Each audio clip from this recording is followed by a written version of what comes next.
नमस्कार साथियों, गौरव ज्ञान धारा में आपका स्वागत है।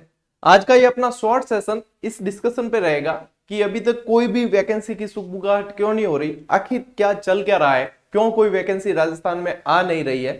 तो साथियों, सबसे पहले मैं आपको ये बता देना चाहूंगा कि जैसे कोई भी वैकेंसी आएगी तो उसकी फाइल जो है वो कई सारे मंत्रालय कर्मचारियों से होती हुई गुजरती है और बहुत एक मतलब सिस्टमेटिक एक प्रक्रिया होती है पूरी, उससे गुजरते हुए वो वैकेंसी फाइनल होती है। उसके बाद में विज्ञप्ति आती है और आप लोग तैयारी करते हैं और उसके बाद में सिलेक्शन लेते हैं। लेकिन अभी यदि देखा जाए तो वैकेंसीज में डिले होने का भी कारण अपन कह सकते हैं। बहुत सारे कारणों में से एक कारण जो है वो आज अपन चर्चा करेंगे। यदि देखी जाए तो किसी भी विभाग की या किसी भी ऑफिस की या किसी भी मतलब शिक्षा विभाग भी आप ले सकते हो, उसकी धुरी होता है मंत्रालय कर्मचारी वर्ग।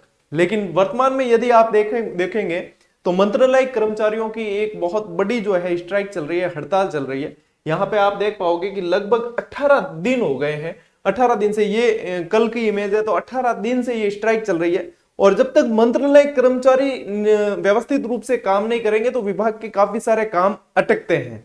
तो ये यदि आप देखोगे तो देखो 18वां दिन लगभग चल रहा है और सारे अलग अलग तरीके से सरकार का ध्यान इन पे जाए, इसके लिए मंत्रालय कर्मचारी काम भी कर रहे हैं। जैसे सुंदरकांड आप यहाँ पे ये देख पाओगे तो सुंदरकांड के जरिए भी वहां पे, और मतलब जितने भी विभाग मंत्रालय कर्मचारी सभी विभागों में है। स्कूलों के अंदर भी यदि इसे समझना चाहते हो कि इसमें कौन से कर्मचारी आते हैं, तो जो लिपिक वर्ग होता है, अपन साधारण भाषा में जिसे बाबूजी कहा करते हैं, वो बाबूजी और मंत्रालय कर्मचारी, अब आप देख सकते हो कि सारी फाइलें जो है लिपिक वर्ग के पास से निकलती है और उसके बाद में वो स्टेप बाय स्टेप आगे बढ़ती है। तो जब ये वर्ग जब तक हड़ताल पे रहेगा तो काफी सारे काम बाधित होंगे। अब कैसे काफी सारे काम बाधित होंगे? जब सरकार के खुद के कैंप, जैसे कि महंगाई राहत कैंप है, प्रशासन शहरों के संघ कैंप है, ये सारे कैंप भी प्रभावित हुए हैं। तो निश्चित रूप से कि यदि कोई वैकेंसी निकालनी है या कोई भी इस तरीके का कोई चरण है तो उसमें भी ये काम बाधित होते हैं। तो जब तक इनकी मांगे यदि मान नहीं ली जाती सरकार द्वारा तो ये वर्ग जो है ये हड़ताल पे है। यदि देखा जाए कि इनकी मांगे है क्या, इनकी मांगों पे यदि अपन ध्यान दें कि क्या मांग कर रहे हैं, ये क्यों है इतने समय से हड़ताल पर, तो इनकी मांग में सबसे पहला है एलडीसी ग्रेड पे जो है उसका 2800 से बढ़ाकर इनका ग्रेड पे 2800 से बढ़ाकर 25,500 बेसिक किया जाए। ठीक है, ग्रेड पे तो किया जाए 2800 और बेसिक की जाए 25,500। यूडीसी ग्रेड पे 3600 किया जाए और योग्यता ग्रेजुएशन की जाए। यूडीसी के पदों में बढ़ोतरी की जाए। इसी चीज को यहाँ पे ये एक मंत्री जी मतलब विधायक द्वारा लिखा गया लेटर है सरकार को, उसमें भी इन्होंने यही मांग की है कि जो कनिष्ठ सहायक है यानी कि जो एलडीसी है, कनिष्ठ सहायक का मूल वेतन 25,500 किया जाए, बेसिक जिसे कहा जाता है 25,500 किया जाए।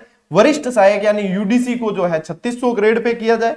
न्यूनतम योग्यता स्नातक की जाए और कम किए गए पद पुनः बहाल किए जाए और मंत्रालय कर्मचारियों का पदोन्नति चैनल बनाया जाए। इस तरीके से इनकी मांग चल रही है और इसी मांग के तहत 18 दिन हो चुके और ये मांग और भी अभी भी जारी है। यदि इससे पहले आपने ध्यान दिया होगा तो सूचना सहायक, आईए जिन्हें कहा जाता है इंफॉर्मेशन असिस्टेंट, सूचना सहायकों की भी ऐसी ही हड़ताल चली थी जो हाल ही में समाप्त हो चुकी है और सूचना सहायक जितने भी है वो सारे ही काम पर लौट चुके हैं। लेकिन सहायक प्रोग्रामर और सूचना सहायकों की भी हड़ताल एक बहुत लंबे समय तक चली थी और इनकी भी काफी सारी मांग थी। जैसे कि आप ये इतनी सारी कटिंग्स में और ये सारे इमेजेस में आप देख पा रहे हो कि किस तरीके से ये मांगे रही है। अब बात करें कि ये कब तक चलेगी या कब तक, तो देखो जब डॉक्टरों की हड़ताल चल रही थी तब भी ये नहीं कहा जा सकता था कि वो कब तक चलेगी। सीधी सी बात है, मंत्रालय कर्मचारियों द्वारा ये स्पष्ट कर दिया गया है कि हम इस बार आश्वासन से मानने वाले नहीं है। माननीय मुख्यमंत्री जी को हमारी मांगे माननी ही पड़ेगी, उसके बाद ही हम जो ये हड़ताल को समाप्त करेंगे। तो इन हड़तालों का प्रभाव कहीं ना कहीं वैकेंसी पे सीधा पड़ता है, क्योंकि देखो फाइलें कहीं आगे पास होगी नहीं तो फिर वो चीजें कैसे आगे बढ़ेगी। और जैसे ही हड़ताल समाप्त हो जाती है तो ये चीजें द्रुत गति से बढ़ेगी। उसका पीछे कारण है कि मुख्यमंत्री जी पहले ही जो है रिप्लाई बजट के अंदर वैकेंसीज की घोषणा कर चुके थे और अब वैकेंसी आने का दौर शुरू होने ही वाला है। जैसे ही ये हड़तालें समाप्त होती है तो बहुत स्पीड से काम वैकेंसी आने की तरफ बढ़ेगा।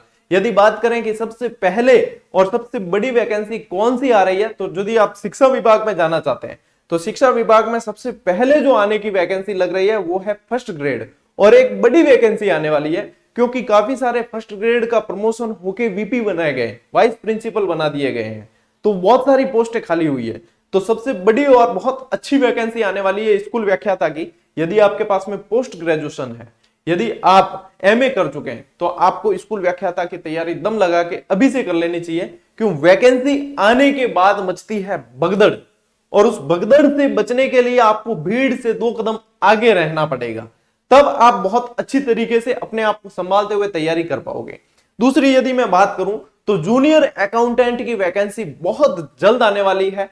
तीसरी बात करूं तो अपने कांस्टेबल की वैकेंसी बहुत जल्द आने वाली है, और इनके साथ ही साथ फिर वरिष्ठ अध्यापक वगैरह ये वैकेंसीज भी आएगी।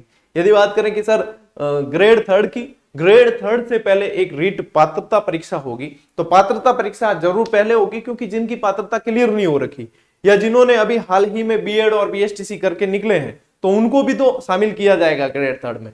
तो इसलिए पहले एक पात्रता परीक्षा होगी, उसके बाद में रीट मुख्य परीक्षा। तो इसमें निश्चित रूप से समय लगेगा थोड़ा, लेकिन वरिष्ठ अध्यापक, यदि आपके पास में पोस्ट ग्रेजुएशन नहीं है तो आप वरिष्ठ अध्यापक की तैयारी जारी रखें, उसमें करते हुए आगे बढ़े। पोस्ट ग्रेजुएशन है तो आपके पास में बेहतर विकल्प है स्कूल व्याख्याता की तैयारी करने का। और यदि आप कहीं भी कोचिंग यदि नहीं कर पा रहे हैं या कोई भी ऐसी आपको समस्या है, तो पूरा स्कूल व्याख्याता के जीके का पूरा बैच अपने चैनल पे निशुल्क व्यवस्थित रूप से नोट्स मेकिंग पैटर्न पे चल रहा है। जीके तो मैं खुद ही पढ़ा रहा हूँ, साइंस मिश्रा जी पढ़ा रहे हैं, हिंदी नरेंद्र दान जी चारण पढ़ा रहे हैं, और बाकी जो है विषय वो भी धीरे धीरे अपन कवर कर लेंगे। तो ये सारी चीजें हैं। इसके अलावा और भी कोई अपडेट आती है या इनसे संबंधित, अब इनकी हड़ताल पूरी होने के बाद में ये बहुत तेज गति से आगे बढ़ेगी चीजें, क्योंकि चुनावी साल भी है, तो इन्हें ये वैकेंसी तो निकालनी ही है। ये तो आप मानकर चलें कि वैकेंसी निकालनी ही पड़ेगी। अब कई विद्यार्थियों के दिमाग में ये भी आता है सर निकाल दी और पूरी नहीं हुई तो ये तो मान लीजिए कि अगली सरकार आती है कोई, तो वो भी निकाल दे और उसे लंबी खींच ले, तो इसको सोचते हुए हम तैयारी करना छोड़ नहीं सकते। क्योंकि हम मान लीजिए तैयारी करना छोड़ भी दें, लेकिन हमारा मित्र वो नहीं छोड़ेगा, उस मित्र का मित्र वो नहीं छोड़ेगा।